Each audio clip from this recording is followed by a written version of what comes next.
Hello and हर हर महादेव दोस्तों, आप सभी का मेरे चैनल के एक और नए वीडियो में तहे दिल से स्वागत है। आज मैं एक्सप्लेन करने जा रही हूँ latest release Indonesian horror movie cursed. इस मूवी का इंडोनेशियन नेम है सिहिर पेलाकोर। ये मूवी सच्ची घटना पर आधारित है। मूवी के एंड में हमें रियल कैरेक्टर को भी दिखाया जाता है। विदाउट वेस्टिंग एनी टाइम चलिए वीडियो की शुरुआत कर लेते हैं। कहानी की शुरुआत 2001 दिसंबर के महीने से शुरू होती है, जहां हम एक फैमिली को देख पाते हैं जिनमें एक कपल और उनके 2 बच्चे होते हैं। हस्बैंड का नाम आदि, वाइफ का नाम जुमियाती यानी कि जुम, और बच्चों में लड़की का नाम वीता और लड़के का नाम ड्यूई होता है। यहाँ हम एडी को देख पाते हैं जो कि एक आइडल हस्बैंड होने के साथ साथ आइडल फादर भी होता है। दरअसल आदि की वाइफ जूम एक सैलून चलाती थी। उसका सैलून बहुत ही अच्छा चलता था, इसलिए वो काफी ज्यादा देर तक सैलून में ही रहती थी। और आदि अपनी वाइफ को सपोर्ट करने के लिए शाम को घर जल्दी आ जाता था और बच्चों के साथ बहुत ही अच्छा टाइम स्पेंड करता था। जूम के देर रात तक घर आने की बात बच्चों को बुरी लगने लगती है। धीरे धीरे करके बच्चे जूम से दूरी बना लेते हैं। सारी चीजें नोटिस करके जूम को बहुत ही दुख हो रहा था। आखिरकार इतनी रात तक काम अपने बच्चे और घर को सपोर्ट करने के लिए ही तो कर रही थी। और आदि सारी बातें सुनकर जूम को समझाने लगता है कि बच्चे जब बड़े होंगे तो मुझसे ज्यादा अपनी माँ को प्यार करेंगे। अब अगला दिन संडे होता है। जूम ने सोच रखा था कि आज वो पूरा दिन अपने बच्चों के साथ स्पेंड करेगी, और क्योंकि उसके सैलून में काफी सारे अपॉइंटमेंट थे तो आदि उसे समझा बुझाकर उसके सैलून जाने के लिए कह देता है। यहाँ हम सैलून का सीन देख पाते हैं। जूम के सारे क्लाइंट उसके हस्बैंड की बहुत तारीफ कर रहे थे। आज संडे के दिन भी हमारे पति ने हमें बिना कुछ कहे तुम्हारे काम के लिए भेज दिया। वहाँ घर पर हम देख पाते हैं ड्यूई पढ़ाई के साथ साथ फुटबॉल प्रैक्टिस भी कर रहा था, और आदि प्रैक्टिस पर ड्यूई के साथ वीता को भी भेज रहा था। यहाँ वीता आज के दिन आराम करना चाह रही थी और अपने पापा से ही कहती है कि आप चले जाओ ना उसके साथ। यहाँ आदि कहने लगता है कि उसे घर में बहुत सारी साफ सफाई भी करनी है, इसलिए वो घर में ही रुकेगा और वो दोनों भाई बहन प्रैक्टिस पर चले जाएं। प्रैक्टिस के दौरान ही एक अचानक से वीता के पेट में दर्द होने लगता है, तो वो ड्यूई से कहती है तुम अपनी प्रैक्टिस जारी रखो, जब खत्म हो जाएगा तब मैं तुम्हें लेने आ जाऊंगी। मैं घर जा रही हूँ, मेरी तबीयत ठीक नहीं लग रही है। अब यहाँ वीता जब अपने घर आती है तो अपने पापा को आवाज लगाती है, पर पूरे घर में उसके पापा कहीं भी दिखाई नहीं पड़ रहे थे, जिससे वीता घबरा जाती है। अपने पापा को ढूंढते हुए जब वो उनके बेडरूम की ओर पहुंचती है, वीता नोटिस करती कि बहुत ही अजीब सी आवाजें आ रही थी। दरवाजा खुलने के बाद वीता जो नजारा देखती है उससे वो एकदम शॉक्ड हो जाती है। दरअसल यहाँ पर एडी किसी दूसरी औरत के साथ इंटीमेट था। ये औरत कोई और नहीं बल्कि जूम की ही एक कस्टमर होती है। सबके बाद वीता को बहुत ही बड़ा झटका लगता है। उसे यकीन नहीं हो रहा था कि उसका पापा जूम के पीठ पीछे इतना बड़ा धोखा कैसे दे सकता है। तभी पीछे से एडी आ जाता है और वीता से कहने लगता है कि तुम अपनी मम्मी को कुछ भी नहीं बताओगी। यहाँ वीता गुस्से में कहती है कि मैं बताऊंगी और जरूर बताऊंगी कि आप उनके पीठ पीछे क्या कर रहे हैं। जिस बात से गुस्सा होकर एडी वीता को एक थप्पड़ मार देता है, जिससे वीता काफी ज्यादा डर जाती है। और यहाँ से अब कहानी शिफ्ट होती है फरवरी 2002 में। यहाँ अब तक वीता ने अपनी मम्मी से कुछ भी नहीं बताया था, पर उस दिन के बाद से वीता एडी से बात करना छोड़ चुकी थी। यहाँ हम एडी को देख पाते हैं जो कि किसी काम के सिलसिले में एक हफ्ते के लिए किसी दूसरे शहर जा रहा था। कुछ ही दिनों बाद वीता के स्कूल का रिजल्ट आता है, जिसमें वो टॉप करती है, और नेक्स्ट डे ड्यूवी का बर्थडे होता है, जिसके सेलिब्रेशन के लिए जूम दोनों बच्चों को बीच पे ले जाती है। आडी के जाने के बाद बच्चों का लगाव अपनी माँ की ओर ज्यादा बढ़ गया था। अब अगले दिन बच्चों को कुछ पैसों की जरूरत होती है तो वो अपनी मम्मी के सैलून पे आ जाते हैं, और यहीं पर वीता की सामना होता है उसी लड़की से जिसे उस दिन वीता ने एडी के साथ इंटीमेट होते हुए देखा था, और इस लड़की का नाम होता है रिनी। रात में हम देख पाते हैं कि वीता रिनी के बारे में ही सोच रही होती है कि तभी उसे अपने घर में बहुत ही अजीब सी आवाज आने लगती है। अपने पूरे घर को चेक करती है। चेक करते जब बाहर जाती है तो वहाँ हम देख पाते हैं कि जुम पेड़ पर बैठी हुई है, और अगले ही पल जुम फांसी लगा लेती है। और घर के अंदर से वो एडी और रिनी को देख पाती है, जो कि जुम को मरता हुआ देखकर बहुत ही खुश हो रहे थे। और कुछ सेकंड के बाद हमें पता चलता है ये वीता ने एक बुरा सपना देखा था। अब नेक्स्ट डे जब जुम के नेबर मिस्टर बुरहान के घर में एक फंक्शन होता है, तो उस फंक्शन के सभी लोग जुम को देखकर आपस में कुछ फुसफुसाने लगते हैं, जो कि जुम को काफी ज्यादा वियर्ड लग रहा था। और जब जुम बुरहान से पूछती है, बुरहान बताता है कि एडी को घर से गए हुए काफी ज्यादा दिन हो गए हैं, इसलिए सभी को लग रहा है कि तुम दोनों अलग हो गए हो। जिस पर जुम कहती है कि ऐसा तो नहीं है, पिछले ही हफ्ते तो गया था और एक हफ्ते में आ भी जाएगा। जिस पर मिस्टर बुरहान कहने लगते हैं कि जुम तुम झूठ क्यों बोल रही हो, एडी फरवरी 2002 में गया था और अब अगस्त 2003 चल रहा है, पूरे 1.5 साल बीत गए हैं। जूम और वीता ये बात सुनकर एकदम शॉक्ड हो जाते हैं। वीता अपनी माँ से कहने लगती है कि सचमुच माँ 1.5 साल बीत गए हैं, क्या इन 1.5 सालों में उनको हमारी याद नहीं आई। यहाँ जुम को इस चीज की चिंता थी कि एडी अब कहाँ होगा, इसलिए वो नेक्स्ट डे सुबह ही एडी के ऑफिस जाने लगती है कि तभी एडी घर आ जाता है। एडी ऐसा बिहेव कर रहा था जैसे कुछ भी नहीं हुआ हो। यहाँ जुम से बात करने की कोशिश करती है, पर घर के कागजात ढूंढने में लगा हुआ था। दरअसल उसे घर सैलून के कागजात इसलिए चाहिए थे क्योंकि वो एक नया बिजनेस स्टार्ट करने वाला था। यहाँ जुम एडी से कहने लगती है कि ये घर और सैलून मैंने बच्चों के फ्यूचर के लिए बनाया है, इस पर तुम्हारा कोई हक नहीं है। जिसके गुस्से में आकर एडी जुम पर हाथ उठा देता है। जिसके बाद वीता एडी से मिलने के लिए ऑफिस जाती है और अपने पापा के लिए उनकी फेवरेट तेलापिया मछली बनाकर ले जाती है। पर एडी वीता को देखकर उसे बात करना तो दूर की बनाई हुई डिश को ले जाकर सीधे डस्टबिन में डाल देता है। यहाँ घर पर जुम से मिलने मिस्टर बुरहान आए थे, जो कि जुम को समझाना चाह रहे थे कि कुछ तो गड़बड़ चल रहा है, इसीलिए उसे उस्ताद अहमद से मिलना चाहिए। अब रात में जुम और वीता जब उस्ताद अहमद से मिलने जाते हैं तो यहाँ पर उस्ताद अहमद जुम से बताते हैं कि एडी कहीं पर गया हुआ नहीं है। दरअसल एक लड़की ने उसके ऊपर ऐसा जादू कर रखा है जिससे एडी को उस लड़की में जुम दिखाई दे रही है। मतलब वो इतने दिनों से अपनी बीवी के साथ ही रह रहा है। उस लड़की ने एडी के ऊपर साबदा पंडिता रातू नाम के काला जादू के थ्रू उसे अपने कब्जे में कर लिया है। दरअसल इस काला जादू का इस्तेमाल हजारों साल पहले लीडर्स वॉर में विक्ट्री हासिल करने या फिर दूसरे देशों के ऊपर कब्जा जमाने के लिए किया करते थे, लेकिन इसमें कुछ मिर्च मसाला लगाकर गलत कामों के लिए इस्तेमाल किया जाने लगा है। इसके बाद हम रिनी को देख पाते हैं। जी हाँ, दरअसल रिनी ही वो लड़की थी जिसने एडी के ऊपर इस साबदा पंडिता रातू नाम का जादू करवाया था तांत्रिक के थ्रू। दरअसल इस जादू में 3 दिन और 3 रातों तक कुछ भी बिना खाए पिए मौन के साथ इस रिचुअल को पूरा करना होता है।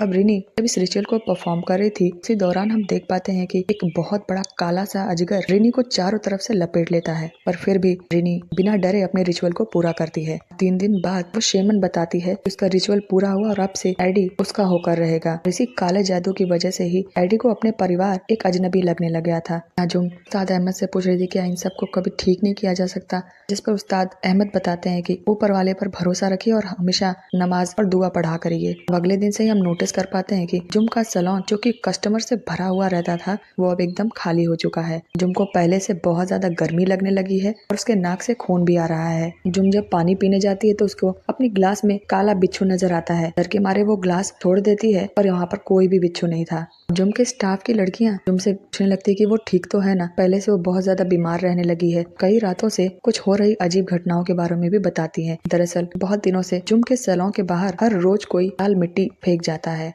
लड़कियों ने बताया कि हम लोग रोज ही मिट्टी को साफ करते हैं पर पता नहीं कहाँ से आ जाता है। जुम मिट्टी को ले जाकर उस्ताद अहमद को दिखाती है। यहाँ उस्ताद बताने लगते हैं कि मिट्टी कोई आम मिट्टी नहीं है बल्कि कब्रिस्तान में से लाई हुई मिट्टी है और किसी कॉम्पिटिटर ने नहीं फेंका है बल्कि किसी उसे अपने ने ही फेंका है। इस मिट्टी फेंकने वाले का पता लगाने के लिए जुम आज रात को सैलून में ही रुक जाती है और थोड़ी सी हलचल महसूस होने के बाद जब वो बाहर आती है तो वो देखती है कि वो मिट्टी फेंकने वाला कोई और नहीं बल्कि एडी ही था और जुम को देखकर भागने लग जाता है। थोड़ी ही दूरी पर रिनी भी मिल जाती है और रिनी की नजरों में जरा सा भी गिल्ट नहीं था। अब अगले दिन जुम एडी के ऑफिस में जाती है। दरअसल एडी गवर्नमेंट एम्प्लॉय होता है। यहाँ जुम उसके बॉस से सारी बातें बता देती है और उसका बॉस बताता है कि अब एडी के ऊपर पेनल्टी लगने वाली है। दरअसल एडी ने एक डॉक्यूमेंट सबमिट किया था जिसके अकॉर्डिंग जुम की मौत 2 साल पहले ही हो चुकी है। जुम के खत्म होने के कुछ ही दिन बाद एडी ने रिनी से शादी कर ली थी। ये सारी चीजें देखकर जुम कहती है कि उसने हम दोनों का रिश्ता तो खत्म कर दिया पर मैं अपने बच्चों का फ्यूचर खत्म नहीं होने दूंगी। यहाँ जुम जब ऑफिस से निकलती है तभी उसकी मुलाकात एडी से हो जाती है और यहाँ इनका काफी ज्यादा झगड़ा हो जाता है। इस झगड़े के बीच में ही हमें पता चलता है दरअसल एडी घर की जरूरतों को पूरा नहीं कर पा रहा था, इसीलिए जुम ने सैलून चालू किया था।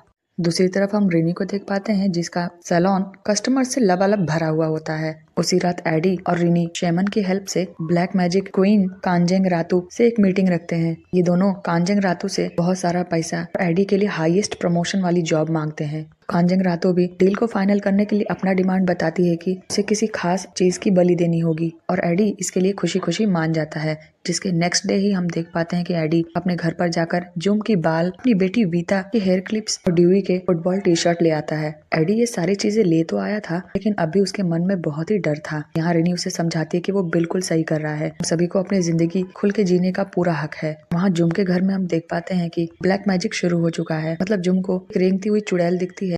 उस चुड़ैल को देखकर जुम के नाक से खून बहने लगता है और वो एक अचानक से बेहोश हो जाती है। जिसके अगले दिन ही जुम उस्ताद अहमद के पास जाती है और वो उसे कहने लगती है अगर एडी ने उसे छोड़ ही दिया है तो आखिरकार वो उसे और उसके बच्चों को क्यों परेशान कर रहा है। जिस पर उस्ताद कहने लगते हैं कि ऊपर वाले पर विश्वास रखिए और हर रोज नॉर्मल प्रेयर के बाद दुआ पढ़ा करें। साथ ही साथ उस्ताद उन लोगों को एक मंत्र भी लिख कर देते हैं जिसको कि लगातार 41 डेज के लिए करना था और अपने घर के बाहर हर रोज राइस वाटर या फिर नमक वाला पानी भी छिड़कना था और इन केस कभी भी घर के बाहर किसी भी तरीके का कीड़ा दिखाई दे तो तुरंत ही उसके ऊपर भी नमक डाल दें, क्योंकि इंडोनेशिया में कुछ लोग कीड़ों मकोड़ों के थ्रू भी ब्लैक मैजिक करवाते हैं। जैसा उस्ताद अहमद ने बताया था, जुम के घर पहुंचते ही सारी चीजें चालू हो जाती हैं। कभी एक अचानक से आग के गोले जुम के घर के ऊपर से आने लगते हैं, तो कभी पूरे बिच्छुओं का गैंग बालकनी के बाहर था। और अब तो एकदम हद हो रही थी। ठंड के मौसम में भी जुम को हद से ज्यादा गर्मी लग रही थी। अब जुम की तबीयत पहले से काफी ज्यादा खराब रहने लगी थी और वो ऐसे ही एक दिन आराम कर रही थी कि तभी जुम नोटिस करती है कि पेट का साइज एक अचानक से बढ़ रहा है। उसे कुछ अजीब लग रहा था, तो वो वीटा से तुरंत ही कहती है कि बेटा तुम प्रेयर शुरू कर दो। वीटा भी लगातार प्रे कर रही थी, जिसके अगले सेकंड ही जुम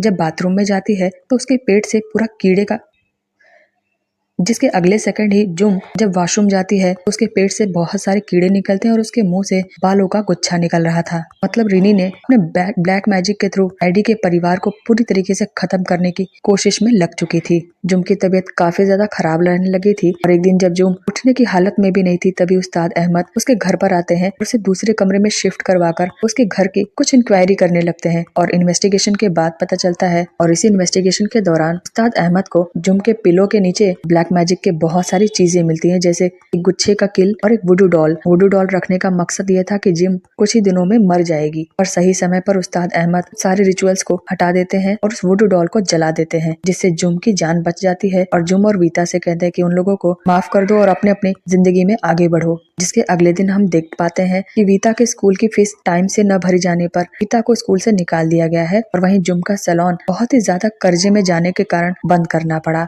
सारी चीजें वीता नोटिस कर रही थी और उसी गुस्से में वो अपने पापा के पास जाकर अपनी फीस के लिए पैसे मांगने लगती है और एडी वीता को बहुत ही बुरी बुरी बातें बोलकर वहां से भगा देता है। इसके बाद वीता सीधा रिनी के सैलून में पहुंचती है और उसे एक थप्पड़ मारकर गिरा देती है। रिनी एडी से बताने ही जा रही थी कि तभी एक बाइक रिनी को ढकेल देती है और ये सारा मामला एडी देख लेता है, जिससे कि वो वीता के ऊपर और भी गुस्सा आ जाता है और उसे गंदा गंदा बोलने लगता है। इस पर वीता भी कहती है कि आप अपने किए की सजा जरूर भुगतोगे और बिना माफी मांगे आपको मौत भी नहीं मिलेगी। अब धीरे धीरे जुम की तबीयत में काफी ज्यादा सुधार होने लग गया है और सारी चीजों को नॉर्मल करने के लिए जुम अपने गहने बेच रही थी और उसी बीच उसकी नजर रिनी पर पड़ जाती है, जो कि मार्केट से काला बकरा खरीद रही थी। जुम उसका पीछा कर कर रिनी से कहने लगती है कि तुमने जब सब कुछ छीन लिया है तो अब मुझसे और मेरे बच्चों से दूर क्यों नहीं हो जाती और एडी से कहो कि वो मुझे डिवोर्स दे दे। जिस पर रिनी कहती है कि अब बहुत देर हो चुकी है। और उसी रात हम वीता को देख पाते हैं, जो कि कहीं से अपने घर की ओर आ रही थी कि तभी रास्ते में ही एक चुड़ैल उसे पजेस कर लेती है। और अगले दिन जब उसके स्कूल में फुटबॉल की प्रैक्टिस चल रही थी कि तभी उसी बीच वीता को बहुत ही तेजी से खुजली और जलन होने लग गई थी।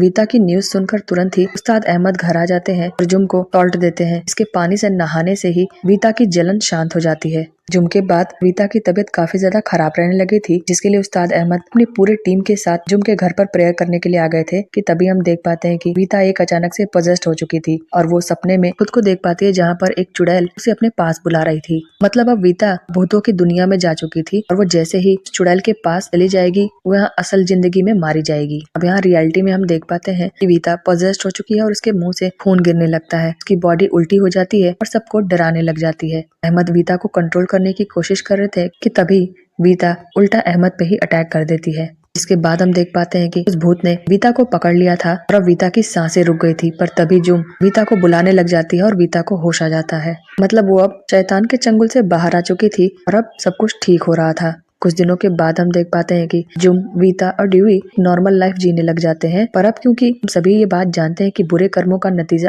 बुरा ही होता है, और बारी थी एडी और रिनी की। दरअसल जो उन्होंने कांजंग रातू से जो सौदा किया था और उसको पूरा भी नहीं किया था, उसका फल तो मिलना था, जिसमें पहला शिकार एडी बनता है। दरअसल एडी अपने ऑफिस में कुछ काम कर रहा था, उसी बीच उसकी पेन नीचे गिर जाती है और तभी एक अचानक से कांजंग रातू उसके डेस्क के नीचे आकर उसे डरा देती है और इसी सिलसिले में वो सीढ़ियों से नीचे गिर जाता है। दूसरी तरफ हम रिनी को देख पाते हैं, जिसे कांजंग रातू खुद उसी के हाथों से कैंची से स्टैब करवा के बहुत ही घायल कर देती है। और इन सब के बाद यहाँ से कहानी 3 साल बाद की शिफ्ट होती है। हम देख पाते हैं कि वीता खुद का एक स्कूल चलाती है और अब जुम का सैलून बहुत ही अच्छा चलने लग गया था, साथ ही एक बहुत ही अच्छा फुटबॉल प्लेयर बन चुका है। जिसके बाद एक दिन वीता जब अपने क्लास में बच्चों को पढ़ा रही थी कि तभी बच्ची के क्लिप देखकर उसे अपना बचपन याद आता है और वो इंटरनेट के जरिए एडी और रिनी का पता लगा लेती है। एड्रेस मिलने के तुरंत बाद ही उन लोगों से मिलने पहुंचती है और यहाँ हम देख पाते हैं कि एडी अब पैरालाइज्ड है और यहाँ वीता अपने पापा के लिए उनकी फेवरेट तेलापिया मछली भी बना के लाई थी। वीता यहाँ से निकल रही थी कि तभी यहाँ पर रिनी आ जाती है। वीता रिनी से एडी का बहुत अच्छे से ख्याल रखने के लिए कहकर वहाँ से चली जाती है।